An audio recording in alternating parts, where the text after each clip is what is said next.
Assalamu alaikum wa rahmatullahi wa barakatuh. Paix sur ceux qui suivent la guidée. Paix et bénédiction sur le prophète sallallahu alayhi wa sallam, sur ses compagnons, ses amis, sa famille, ainsi que sur tous ceux qui le suivront de bonne foi jusqu'au jour du jugement. Ce qui m'apparaît de plus en plus évident au fur et à mesure de mes discussions avec des frères de toutes sortes de niveaux, parfois bien supérieurs aux miens, quand je parle en sciences religieuses, c'est qu'en fait il y a un danger qui, pour moi, qui est le danger le plus grave en fait, qui nous menace et qui est très étrangement, même par des frères qualifiés extrémistes, qui est un danger qui est très fortement minimisé, dédramatisé, et qui a une sorte de fatalisme face à ça. Alors je m'explique. C'est ce qu'on appelle en français le relativisme. Je remarque dans la communauté musulmane, chacun pour ses raisons. Qui parce que c'est sa famille, qui parce que c'est sa tribu, qui parce que c'est son pays, qui parce que c'est son groupe religieux, groupe dans le sens je sais pas moi, djihadiste ou groupe zawiya ou groupe de soufis, enfin le principe de groupe en tout cas. Je remarque en fait qu'il y a le relativisme. Le relativisme qui règne partout, et j'insiste, même chez les gens les plus extrémistes. Ils sont relativistes sur des axes bien précis. Alors, de quoi je parle ?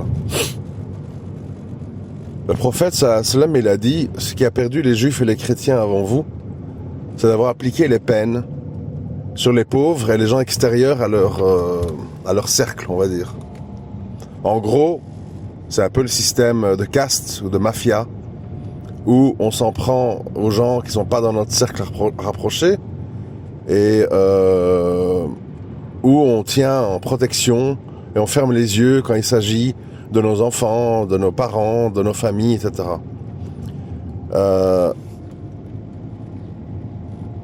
Alors quand je parle de relativisme, c'est que moi qui suis quand même quelqu'un, pour qui me connaît vraiment bien, moi qui suis quand même quelqu'un de tolérant, d'ouvert, de flexible et de moi-même plein de manquements, je me surprends en fait à être plus extrême que beaucoup de gens sur certains sujets bien précis.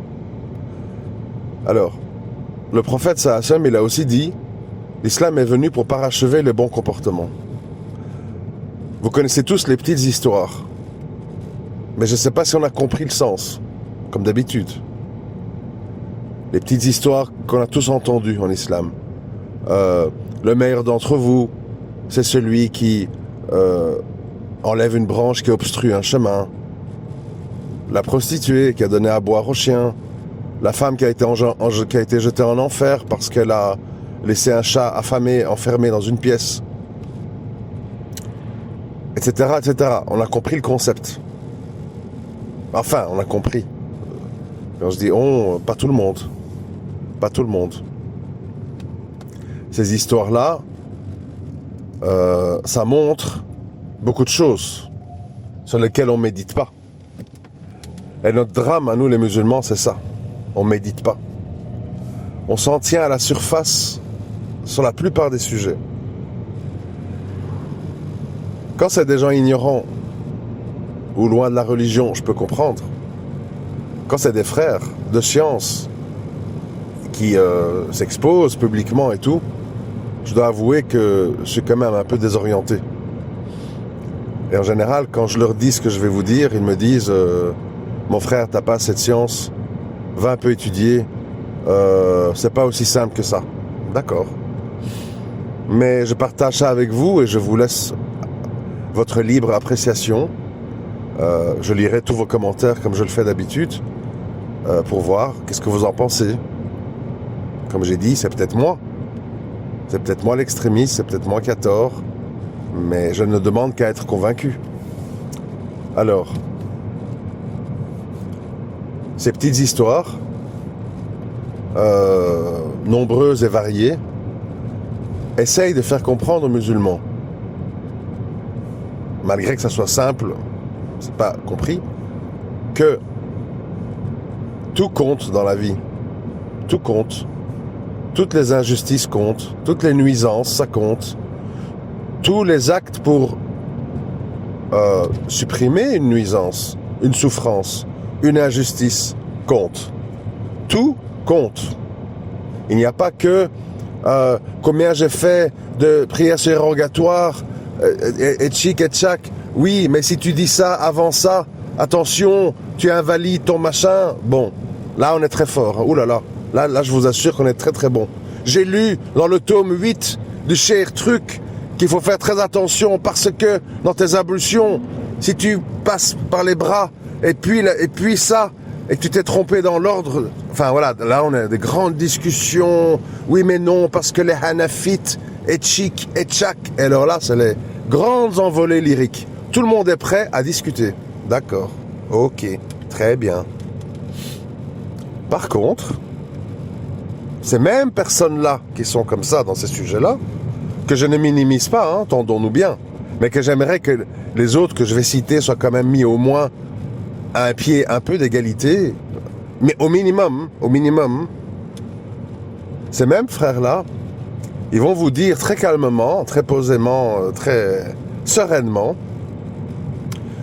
oui, bon, les frères qui sont des voyous, qui agressent des vieilles, qui jettent des excréments dans vos boîtes aux lettres, qui font des courses de quad, qui peuvent renverser la poussette de nos filles. Bon, ben écoutez, dans le fond, c'est pas des mauvais bougres. Bon, tu sais, tu serais étonné, ces frères-là, si tu leur parles de Tawhid, parfois ils pleurent. Je préfère eux, là. Je préfère tous ces petits diables humains qu'un maghrébin qui s'est rasé la barbe et qui travaille pour l'État parce que je juge que finalement c'est plus grave, c'est du shirk, etc. Bon. C'est les mêmes qui vont te dire oui mais bon les frères qui ont bourré leur moto d'explosifs et qui ont rentré dans une mosquée de telle ville. Ouais, mais bon, c'est normal, telle ville est tenue par tel groupe qui a un peu fricoté avec la Turquie pour trouver des accords. C'est des traîtres avec ce tarot d'Erdogan. Eh ben, bon, c'est Allah qui jugera, hein, bon, c'est pas bien grave. Ouais, 40 morts, 300 blessés, bon, ben... Ouais, pas de chance. Oui, oui, c'est des gens qui priaient à la mosquée, oui, mais bon. Ils étaient tous dans ce groupe-là. Pour nous, c'est... Bon, voilà. Donc, en fait, il y a une espèce de dislocation mentale chez les musulmans. Je parle de gens instruits, hein. Je parle pas de PSGOM, wesh ta mère, hein, d'accord? Où, en fait, on perd un peu pied, en fait, tu vois? Quand dans l'islam on nous parle de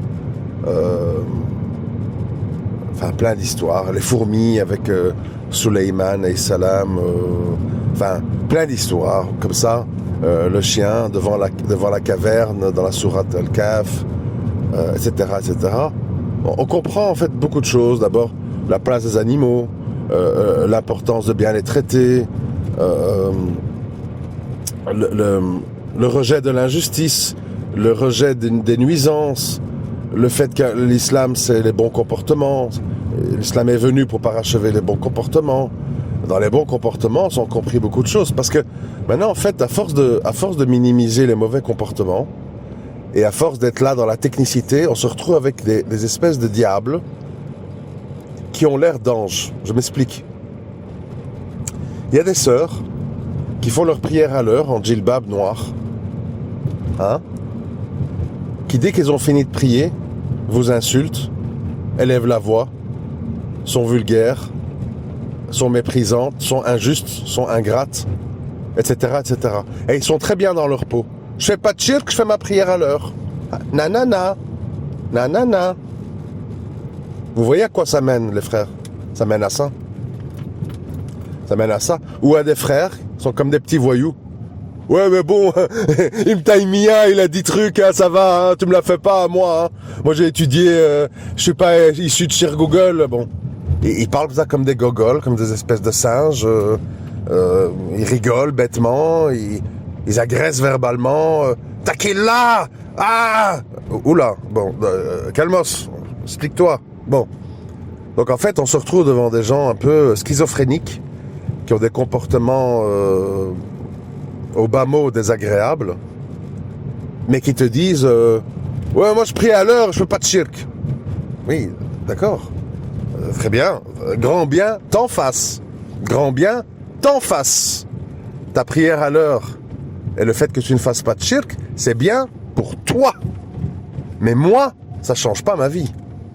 Moi, ce que je vois, c'est un type vulgaire, un type agressif, un type moqueur, un type instable, un type orgueilleux. Moi, c'est ça que je vois. Le reste, je n'en sais rien et je n'en ai rien à foutre, pour parler clairement, que tu fasses pas de shirk. C'est pas mon problème. Moi, je suis pas dans ton cœur, je suis pas là pour vérifier que dans ton cœur, il n'y a pas vraiment du shirk. Et que quand tu mets le maillot de Messi, en fait, c'est parce que tu l'admires, mais tu as bien conscience qu'Allah, il est au-dessus, et que c'est un mécréant. Moi, j'ai pas le temps à jouer avec tous ces concepts, à creuser dans ta vie, et te poser des questions pour voir ta akida et ton machin. J'ai pas le temps. Moi, j'ai le temps de quoi? De voir qui tu es dans le quotidien.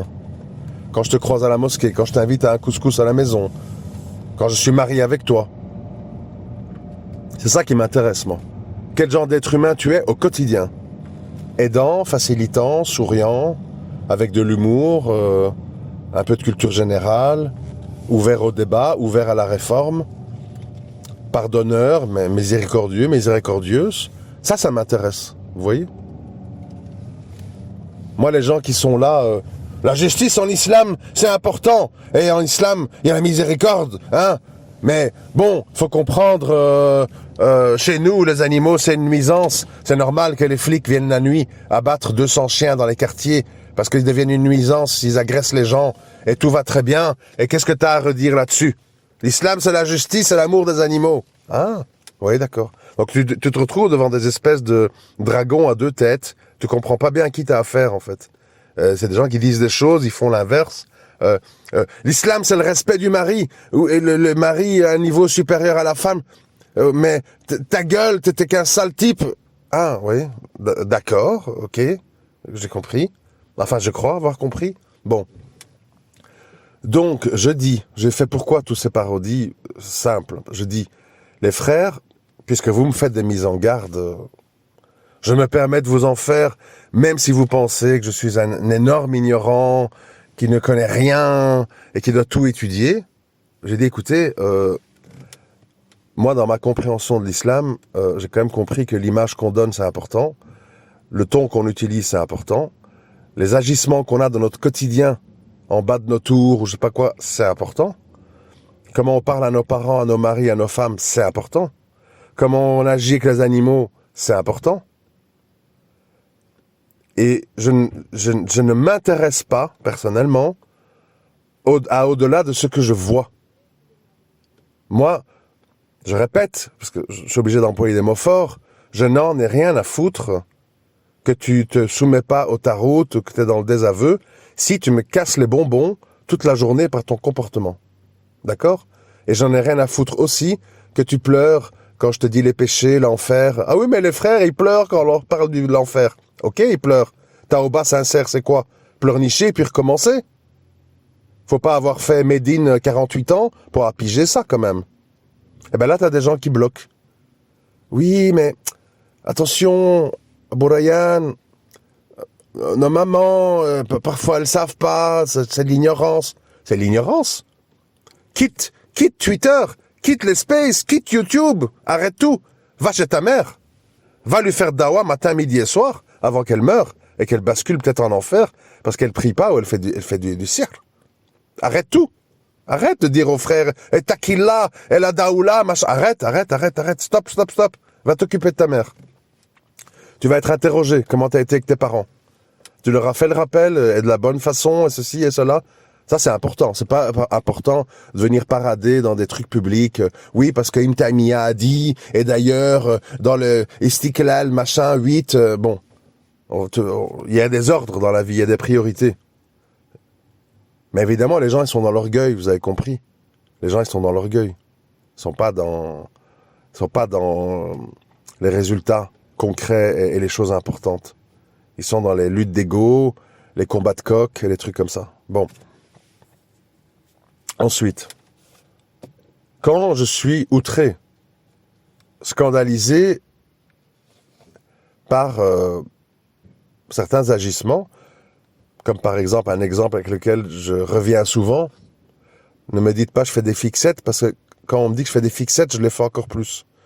Donc si je fais des fixettes, je suis pas un abruti, c'est parce qu'il y a des raisons graves et profondes. Sinon, je fais pas des fixettes. On n'a rien à gagner, et ça me fait pas mieux dormir de faire des fixettes.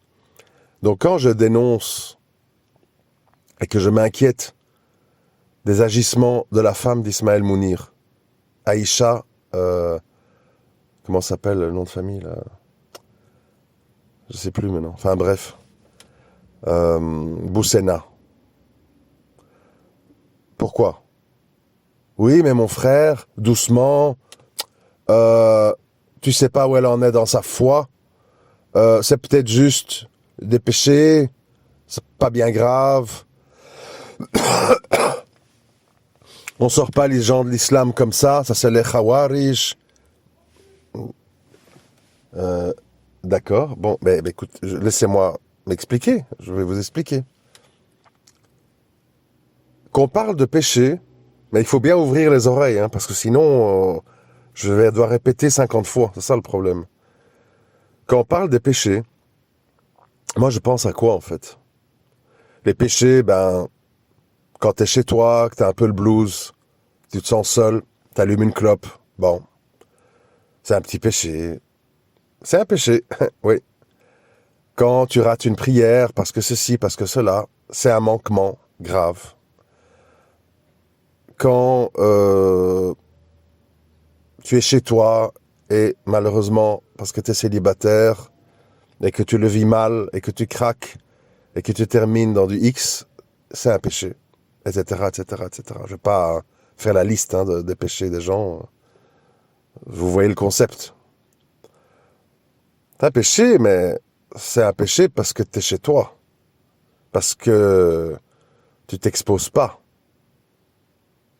C'est entre toi et Allah. Et bien sûr, Allah, il aime celui qui demande pardon. On connaît tous cette histoire-là. De nouveau, faut pas avoir fait Al-Azhar ou Médine 200 ans pour piger ça. Ok. Maintenant, si moi, Abou Rayhan, qui ne suis pas, attention, qui ne suis pas la sœur de sang de l'imam Boussena, qui s'expose comme le grand cheikh de Roubaix, avec son beau-frère Ismaël Mounir, qui est un prêcheur depuis pas mal d'années. Hein. Donc on parle pas, je répète, on parle pas du boulanger et du charcutier du coin qui ont un islam qui se limite à la basalik, Becher, la famille, ça va. On est dans autre chose. On est dans une autre dimension. On se comprend, hein. On me suit, hein. Bon. Si moi, maintenant, à Abou Rayhan, je commence à arriver à faire des vidéos filmées où je vous parle de choses et d'autres, même pas beaucoup d'islam, en fait. Je vous parle de décoration, je vous parle de voyage au Maroc, je vous parle de mes courses, je vous parle de mes enfants, je vous parle de mes ressentis personnels, je me sens déprimé, je me sens bien, depuis que j'ai perdu 10-15 kilos, je me sens mieux dans ma peau, vous m'avez beaucoup aidé par vos commentaires encourageants, t'es belle, tes trucs, tes machins, mashallah, etc. Allahumma barak, bon. Et que j'arrive là, dans ces vidéos, je suis là avec des ongles en plastique, je me mets une perruque, j'ai une clope au bec, etc., etc. Je peux vous assurer qu'en tant que converti, on va dire « Ah, je t'avais dit! On vous l'avait bien dit qu'Abou Rayhan, c'était un type bizarre. Vous nous avez jamais écoutés. Chah! Voilà! Ah ben voilà! Voilà c'est qui Abou Rayhan. On vous avait dit que c'était un pervers. Vous voyez? Regardez. Clairement, ce frère, il est sorti de l'islam, il s'en fout. Il a joué un rôle. On vous l'avait dit, hein, que le but, c'était de ramasser des maghrébines et tout ça. Ah ben voilà, regardez. Il parle que de bouffe, de voyage, de consommation, de fric. Et quoi?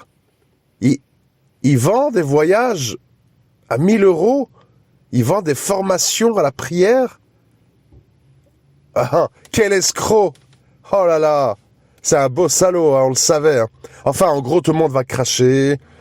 Qui va dire mécréant, qui va dire imposteur, qui va dire juif déguisé. On va dire plein de choses, d'accord? Mais, soudainement, tous nos frères, très courageux, très engagés, pleins de science, quand on parle d'une maghrébine, au Maroc, là, oui, mais de toute façon, il n'y a personne qui l'écoute. Ouais, mais bon, clairement, on voit bien que c'est pas... Comment, clairement? Ils ont 50, 60, 70, 100 000 abonnés. Qu'est-ce que tu me racontes? Chaque fois qu'ils font atchoum ou qu'ils boivent un verre d'eau, il y a 2000 commentaires. Qu'est-ce que tu me racontes? C'est pas ta voisine de quartier, hein? C'est des gens qui ont un statut, c'est des gens qui ont une reconnaissance, c'est des gens qui ont un impact. Et qui donc, quand on a un minimum d'intelligence, ce qui est notre pire des maladies, malheureusement, on comprend que ce sont encore plus, parce que ce sont des gens qui ont un statut, et encore plus, parce que ce sont des gens très écoutés, ce sont des gens qui promotionnent la destruction de l'islam. Et quand on promotionne la destruction de l'islam, ce n'est pas comme ton petit frère qui s'allume un joint dans sa chambre en jouant à la PlayStation. Est-ce que vous pigez la différence? Capiche la différence? Tu peux pas dire, oui, mais c'est des pervers, c'est des pervers, c'est des ignorants. Comment voulez-vous nommer autrement que d'agents qui détruisent l'islam une femme qui s'expose, une femme d'un prédicateur, une femme sœur d'un imam, qui a un niveau, qui parle bien le français, qui s'expose à des milliers de femmes qui sont enfermées dans des tours, à Grenoble, à Montpellier, à Toulouse, à Nantes, à Roubaix, à Tourcoing, à Villeneuve-d'Ascq, qui ont des vies dégueulasses, monoparentales, machin, islamophobie, remarques sur le voile, difficulté à se remarier, tatati et tatata. Toi, tu te présentes, je suis entre Tanger et Marrakech, je fais des safari clubs, je suis toute dévoilée. Salut les amis, sabah al khair. Et tu crois qu'avec son statut, elle n'est pas occupée à précipiter des milliers de sœurs qui se disent « Moi, je suis occupé à moisir dans la grisaille du Nord-Pas-de-Calais. J'ai une vie dégueulasse. Je pourrais jamais vivre comme elle, qui est là, qui décore, qui va chez des artisans, qui voyage dans des espèces de safari où on tourne. Maintenant, on s'arrête chez des potiers, regardez leur travail, c'est merveilleux. Oh là là, le Maroc.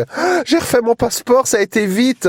Oh, quand je pense que les gens ont dit que l'administration au Maroc, c'était pas génial, je peux vous dire que c'est faux. Hein. Dans mon pays, tout va bien aujourd'hui. Donc, des gens qui entendent tout ça,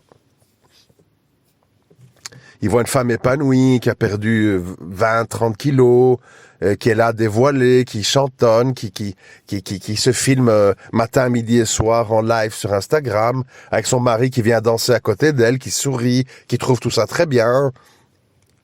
Qu'est-ce que vous croyez dans vos petits cerveaux étriqués?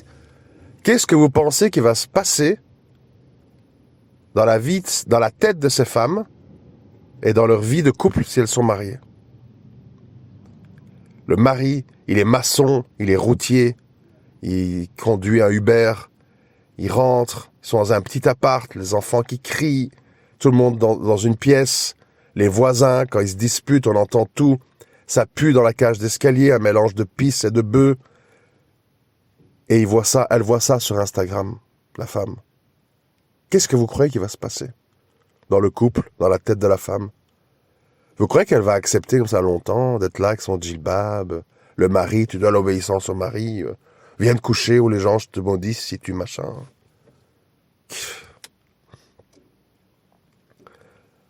Entre les rustres mal dégrossis qui croient que l'islam en fait c'est un menu à la carte dans lequel on coche tous les trucs de misogynie et de vie de merde, etc. Et ceux de l'autre côté qui chantent « Regardez-nous, venez, vous qui avez 900 € d'économie, ben venez le consacrer à nos modules sur la prière. Vous qui avez 1000 € d'économie, ben viens un petit peu te détendre au Maroc, ma sœur, dans un de mes petits trips que j'organise. » Et alors les gens ne comprennent pas que Shaitan et ses soldats n'ont parfois pas le besoin de dire je ne crois plus dans l'islam, je combats l'islam. Ce serait un manquer de stratégie que de faire ça. Évidemment qu'à ce moment-là, ça marche plus. Donc on est obligé de jouer le jeu. C'est quand même évident. Essayez de comprendre, je vous en supplie. Parce que je n'accepte pas dans ma tête que des frères de science ne comprennent pas ça. Comprenez que pour arriver à son but, Shaitan, il doit endosser des masques. Il doit se déguiser. Si je suis un agent du Mossad et je veux influencer une mosquée, je viens pas avec une kippa rasée de près. D'accord? Je viens avec une barbe, une taguilla, une camis. Salam alaikum les frères, machin. T'as vu en Israël ce qui se passe? Ah ouais, oh trop dégueulasse. Je suis un minimum malin. Je joue le jeu. Je fais semblant. Pour repérer qui est qui dans la mosquée. Je vais pas arriver avec ma carte du Mossad. Je sais pas comment c'est possible qu'on comprend pas ça. C'est pas possible. Bien sûr qu'il y a des gens qui combattent l'islam, les musulmans, etc. Mais ils viennent avec une carapace. Ils viennent avec une carapace. Shaitan et ses sbires ne sont pas des abrutis pour venir dire « Bon voilà, moi et mon mari, on en a fini avec l'islam orthodoxe. Nous, en fait, on est dans un islam ultra soufi où, en fait, on aime tout le monde, il n'y a plus de règles, il n'y a plus d'interdits. Ils vont pas venir comme ça, ils vont venir gentiment. Oui, mais il n'y a pas consensus, il n'y a pas hijma. J'ai trouvé un avis au fond du trou de la commode qui dit que... Bon, voilà. Ils vont pas venir en vous disant des trucs clairs. Eh ben là, non, là, on comprend pas. Oui, mais tu peux pas dire ça sur la femme de Mounir parce que tu sais pas exactement dans sa foi. Les mêmes chansons comme fait avec les délinquants, en fait. Oui, mais ça se peut que celui qui a mis le feu à cette vieille, il a eu un petit moment de faiblesse. En fait, il a le cœur plein de tawhid. Quand on lui rappelle l'enfer, il pleure. Calme-toi, mon frère, il est peut-être mieux que toi, hein. Crains Allah. Et d'ailleurs, ah oui, j'ai entendu ça.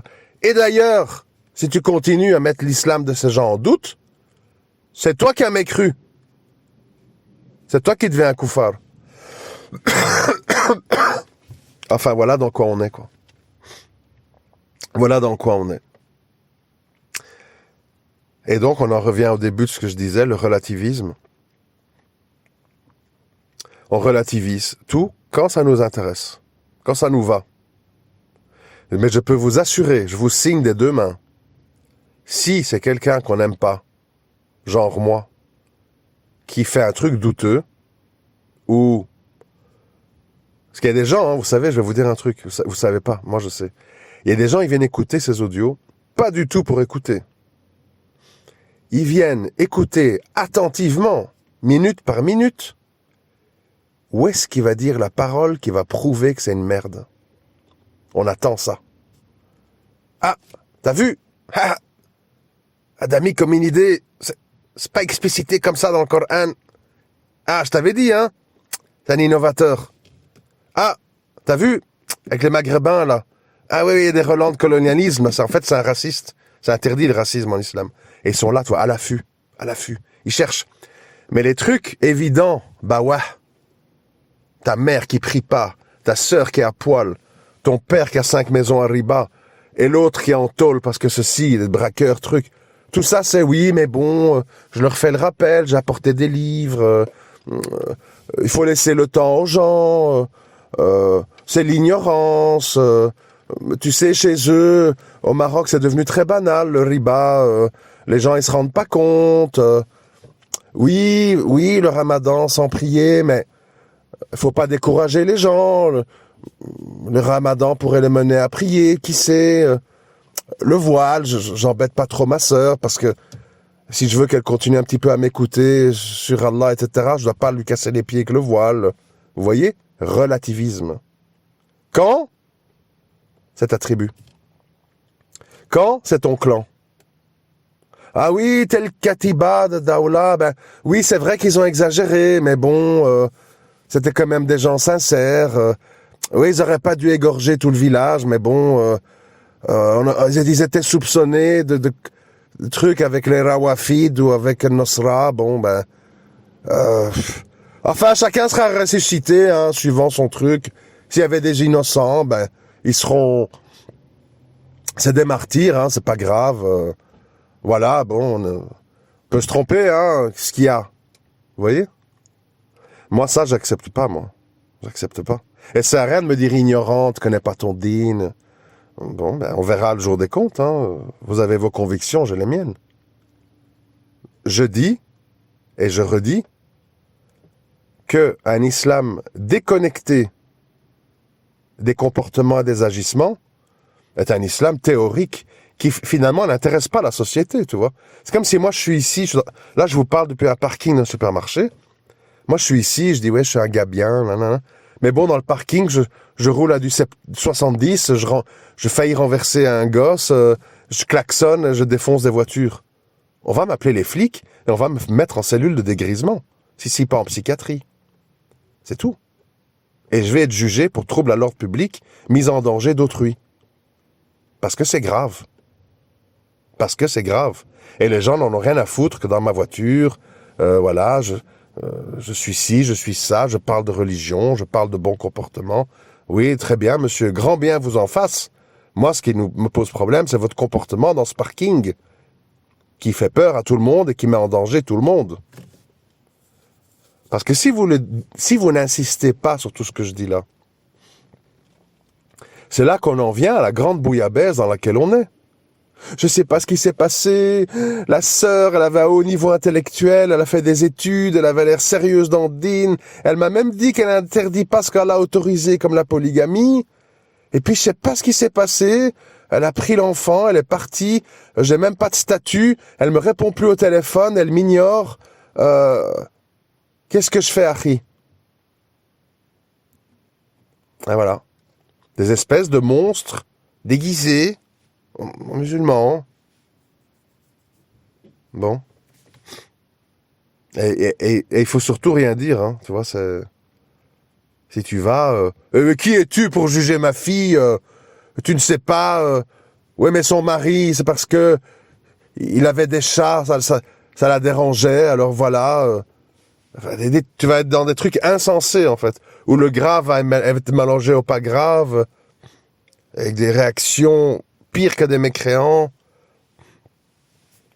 Tout ça pour dire qu'à un moment donné, si l'islam, ça réforme pas ta vie, ça réforme pas ton orgueil, ça réforme pas ta façon de vivre en fait, ta façon de parler, ta façon de réagir.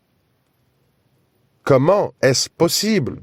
Comment est-ce possible qu'un musulman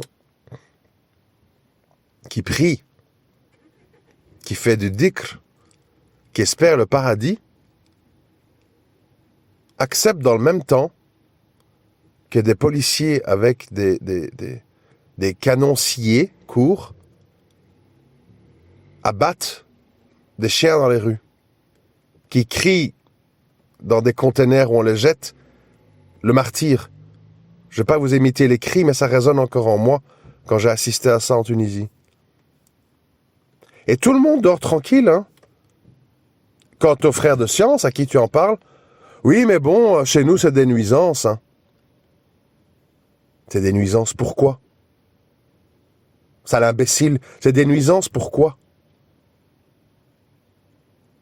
Parce que vous méprisez les animaux, vous les jetez dehors, ils ont faim, ils sont seuls, ils ont froid, ils n'ont nulle part où dormir, et donc ils deviennent sauvages. Parce que tu es un sauvage.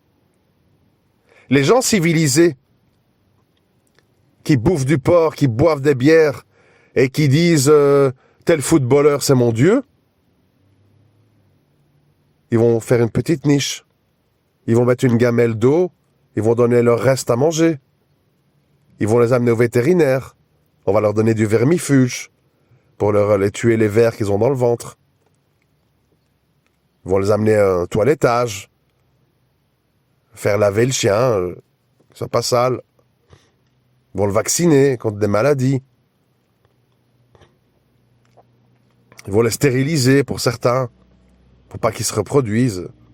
Ma tante, en Espagne, voilà, chaque fois qu'elle trouve un chat abandonné, et il y en a des meutes et tout, ben, elle sort des 50 à 100 balles pour stériliser le chat, pour que ça se reproduise pas, etc. Parce que, ben, pourquoi? Alors, on va, ouais, stériliser, ah, ben ça c'est le comble, tu vois. Oui, mais non, castrer, stériliser les animaux, c'est interdit en islam. D'accord, tu t'en occupes s'il y a des petits. Tu héberges les petits, tu héberges la maman qui doit allaiter les petits. Tu la prends, là, dans ta cour ou dans ta terrasse. Ah non, non, non, non, chez moi, non, hein. Les animaux, c'est sale, j'ai peur, j'aime pas. Ah. Mais quoi, alors, quand la chienne est dans les buissons, là, avec tous ces petits qui vont traverser la route, se faire écraser par les voitures. Ah, ben, chacun sa vie, hein. Khair qadarallah, hein. Vous voyez?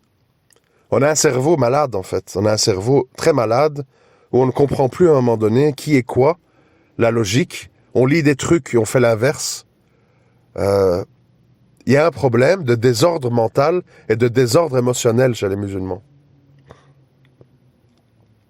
qui est, en grande partie, cette espèce de relativisme face au mal et aux agents du mal, qu'on hésite à qualifier clairement. Dans le pire des cas, on les ignore. Ah, mais je sais pas, c'est qui ça, la femme de Mounir? Ah, je connais pas, je sais pas qui c'est. I don't know. Je vis sur Mars, je sais pas, connais pas. Ou, oh, ben tout le monde voit hein, que c'est des innovateurs, que c'est des qui sont sortis de l'islam, tout le monde. Comment tout le monde? Tu me dis tout le monde, il y a des milliers de gens qui suivent, qui mettent des roses, des mashallah, ma sœur, quelle fierté, oh ma sœur, fait plaisir de te voir bien dans ta peau. Qu'est-ce que tu me racontes de tout le monde? Ils sont où les mises en garde là, des grands frères là, de science sur les agissements de ce couple et ceux qui leur ressemblent? Hein? C'est pas les seuls. Hein? Je parle d'eux parce que bon, c'est les plus visibles et sidérants en fait, tu vois. Mais il y en a plein maintenant de couples musulmans sur TikTok, sur Instagram. Ils dansent, ils chantent, ils font des pranks, ils blaguent sur la religion. Plein, il y en a plein. En couple, hein, même pas des femmes seules, en couple. Oui, oui. Bon. C'est normal. Tout le monde sait que l'égarement est appétissant et se propage. La retenue, c'est pas vendeur. Comment ils disent encore les coachs en développement? Tu dois abolir tes pensées limitantes. Ah, ouais. Bien vu, Shaitan. Bien vu. Abandonner tes pensées limitantes. Ouais, moi, j'ai bien compris ce que ça veut dire. Qu'est-ce que vous voulez que je vous dise? Et alors, les frères, au lieu d'écouter, ouais, mon frère, écoute, concentre-toi sur la prononciation de ta fatira. Laisse un peu tous ces grands sujets qui appartiennent aux savants. Va étudier ta religion. Quand tu seras parfait arabophone, éventuellement on en reparlera. Condescendant, méprisant. C'est hallucinant, en fait. Tout est hallucinant. Commentaires que je lis parfois aussi. Mais je les laisse, hein, maintenant. Sauf quand c'est vulgaire, mais sinon je les laisse. Parce que je me dis, il faut que les gens voient, en fait. Il faut que les gens voient qu'il n'y a pas unanimité. Parce que les gens, ils ont l'air de dire, ah, Bourayan, je suis d'accord avec toi, Bourayan, mais c'est clair ce que tu dis. Non, non, non, non, c'est pas clair. C'est pas clair. Là, ce que vous avez écouté, vous trouvez ça clair, vous? Et vous allez voir en commentaire. Il y aura encore des gens. Oui, mais comment se permet-il? Oui, mais bon, c'est parce que Mounir et sa femme sont maghrébins, alors comme c'est un raciste, il s'acharne. Vous allez voir. Parce qu'il y a des cerveaux malades, comprenez? Qui ne comprennent pas la dimension et la profondeur de ce que j'évoque. Ils sont cantonnés dans leur petit angle d'analyse. En croyant, bien sûr, que ce sont des puits de science et qui peuvent me faire la leçon là-dessus. Moi, j'ai pas de problème que tu me fasses la leçon. Marhaba. Mais toi, ne me dis pas des énormités par rapport aux 1001 mots de la Oumma qui font qu'on est cloué au sol. En me disant, publiquement, arrêtez un peu avec les délinquants, là. Moi, j'en connais plein. En fait, ils ont un très bon cœur. Et quand tu lui parles de l'enfer, ils pleurent. Cessez un peu de les critiquer, c'est bon. Ah, d'accord. Ok. L'islam, c'est un tout, hein. Ça suffit pas de dire un tel parce qu'il rase sa barbe, il est policier, etc. Non, non, l'islam, c'est un tout. On s'insurge contre tout le mal sous toutes ses formes. Et les imposteurs qui se déguisent, mais qui ont des agissements opposés à ce qu'ils disent, ça, c'est le plus grave. Pour nous, ça devrait être le plus grave. C'est ce qu'on appelle les hypocrites, qui sont au plus bas niveau de l'enfer. Je le rappelle au passage. Assalamu alaikum wa rahmatullahi wa barakatuh.